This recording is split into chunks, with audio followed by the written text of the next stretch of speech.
day 930 of the Trump administration as the president visited two American cities, both trying to recover from gun violence with a combined death toll of 31 souls. Dayton, Ohio, El Paso, Texas, both hosted the president. In both places, people made it clear it was under protest. While in both places and as he traveled to both cities, the president attacked his enemies, aired his grievances, in one case went after one of his hosts.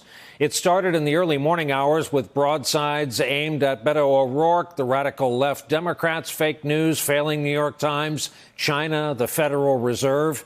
And he continued then prior to boarding the helicopter and leaving the South Lawn. What do you say to your critics that believe it's your rhetoric that is emboldening white nationalists and inspiring this anger? So my critics are political people. They're trying to make points. In many cases, they're running for president and they're very low in the polls. I am concerned about the rise of any group of hate. I don't like it. Any group of hate. I am, whether it's white supremacy, whether it's any other kind of supremacy, whether it's Antifa, whether it's any group of hate, I am very concerned about it, and I'll do something about it.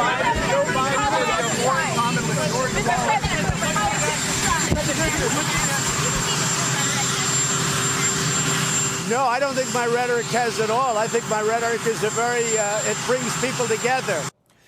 The first stop was Dayton, Ohio, in the Miami Valley Hospital, where the wounded remain. These pictures were posted to the White House Twitter account. The traveling press corps was not allowed to cover the president's hospital visit.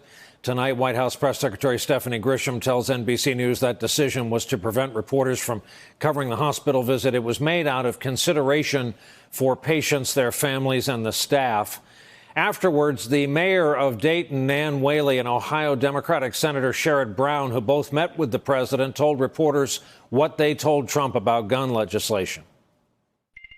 If the president tells the Congress, pass an assault weapon ban, if the president says, pass legislation for universal background checks, the Republican Congress and the Senate will move on it, and the House will undoubtedly move on it. So we can do that. He was comforting, and he did the right things, and Melania did the right things. The people at the hospital were terrific, and people showed, when the President of the United States came, they showed respect for the office. And a number of them said to me they're not great admirers of him privately, but they clearly showed respect for the office. I think the victims and the first responders were grateful that the President of the United States came to Dayton. Not long after that, Senator Brown and Mayor Whaley were attacked by both Trump and a White House aide who were then on board Air Force One on the way to El Paso. First, there was this from White House aide Dan Scavino, quote, "Very sad to see Ohio Senator Brown and Dayton Mayor Whaley lying and completely mischaracterizing what took place with the president's visit to Miami Valley Hospital today. They were disgraceful politicians doing nothing but politicizing a mass shooting at every turn they can. The president was treated like a rock star inside the hospital." A few minutes later, the president followed with his own. "I saw failed presidential candidate 0% Sherrod Brown and Mayor Whaley totally misrepresenting what took place inside of the hospital. Their news conference after I left for El Paso was a fraud. It bore no resemblance to what took place." Trump was still at it during a tour of El Paso's Emergency Operations Center, again going after the Dayton mayor and the Ohio senator.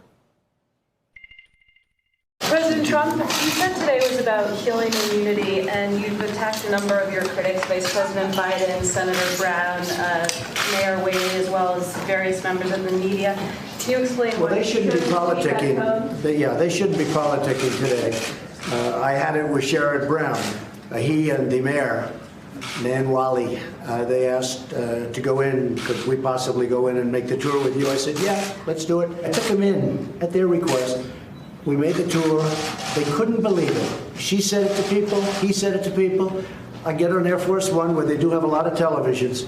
I turn on the television, and there they are saying, well, I don't know if it was appropriate for the president to be, et cetera, the same old line. And they're very dishonest people, and that's probably why he got, I think, about 0% that he failed as a presidential candidate. And as more than one news outlet pointed out today, all of today was in contrast to the teleprompter version of the president that the nation got to see just this past Monday of this same week. Now is the time to set destructive partisanship aside, so destructive, and find the courage to answer hatred with unity, devotion, and love.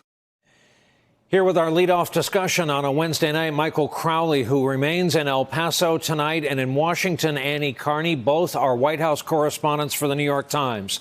Also with us from Washington, Maria Teresa Kumar, president and CEO of Voto Latino. Good evening and welcome to all of you. Michael, I'd like to begin with you, as you are there and we are not. What's been the response to the president's visit that you've been able to gather? Well, Brian, I would say even before the president was here today, there was tension here at the site, the memorial site near the Walmart.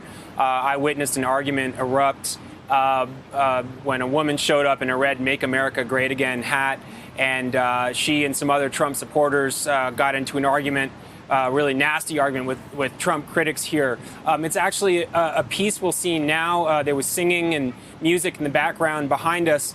But I do think that there is also a sense here of a certain bewilderment, as I think there is in large parts of the country, about the way President Trump handled this kind of classic, almost ceremonial presidential role of coming to try to heal and comfort and console in theory, but in reality, lashing out at his critics. On his way back home, he posted several tweets attacking the news media and other Democrats. It seems that President Trump just can't stop attacking and can't let go of his anger, even after having promised to try to bring unity and peace and love in the wake of these tragedies. Yeah, I've covered too many of these, and these cities where this mass gun violence takes place are, for that moment in time, the saddest places on earth. Annie, you said something to our producers that struck me as so important. I'm going to quote you back to you.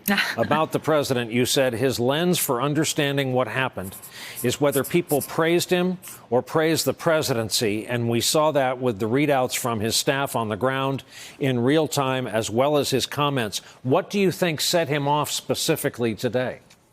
Well, first of all, we saw his takeaway of a good event was that as he said to the pool reporters on the trip, was that people were very excited to celebrate the presidency and the office of the president.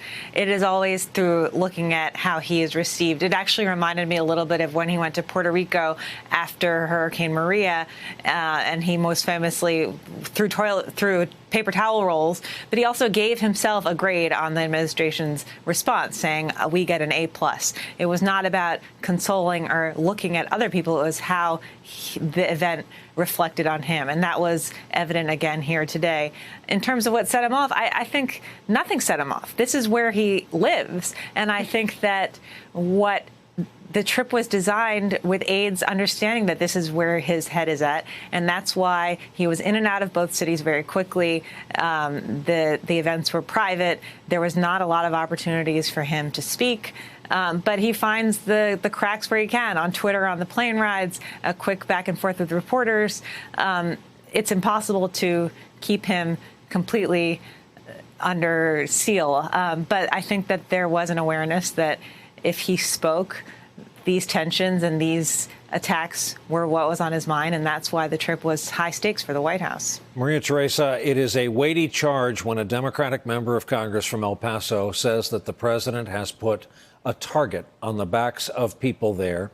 So the president had a weighty charge to fulfill today. In your view, did he fulfill his office today?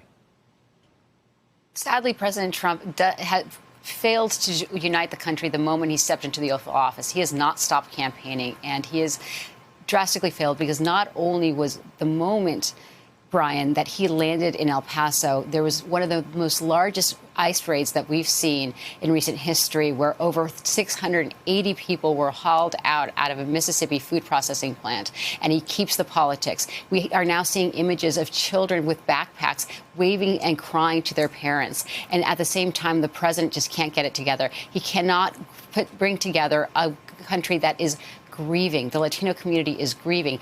Brian, what happened in El Paso this past weekend, this is the Latinos community's 9/11. This was sadly the moment that this man came down the escalator. This was sadly the trepidation that every single Latino feared would happen. And now, as a country, we need a president that can help us heal. That can we talk for? How do we move forward? And that was completely absent. As Annie said, I don't think he has that capacity. He is not empathetic. He does not have the ability to actually understand how much fear he is actually bringing upon the American people, specifically to the Latino community and other communities of color. Hey there, I'm Chris Hayes from MSNBC. Thanks for watching MSNBC on YouTube. If you want to keep up to date with the videos we're putting out, you can click subscribe just below me or click over on this list to see lots of other great videos.